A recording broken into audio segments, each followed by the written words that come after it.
Mona Lisa Mona Lisa చిత్రాన్ని Leonardo డా వించి 15వ శతాబ్దంలో చిత్రించారు. లియోనార్డో డా వించి 15వ శతాబ్దంలో ఇటాలియన్ కళాకారుడు, శాస్త్రవేత్త, ఇంజనీరింగ్, శరీరశాస్త్రం మరియు అనేక రంగాల్లో అద్భుతమైన ప్రతిభ చూపించిన వ్యక్తి. మోనాలిసా అనేది అతని అత్యంత ప్రసిద్ధ చిత్రంగా పరిగణించబడుతుంది.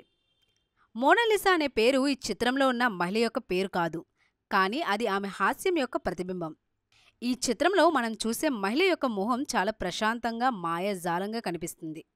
ఈ చిత్రంలో ఉన్న మహిళ ఎవరనేది ఇంకా మిస్టరీగానే ఉంది.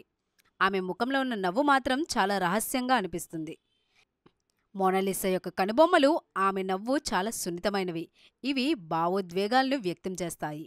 ఈ చిత్రానికి సంబంధించిన అపూర్వమైన ఫినిషింగ్ మరియు రంగులు ప్రపంచంలో ఎంతో పేరుగాంచాయి.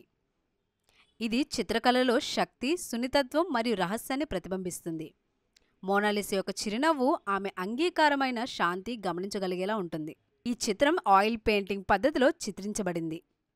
అయితే ఇది ఊటపై అనే రకం ముసుగు ఉపయోగించి అతని విశిష్టమైన సన్నివేశాలతో, సున్నితమైన రంగులతో అతని కళాత్మకతను చూపిస్తుంది.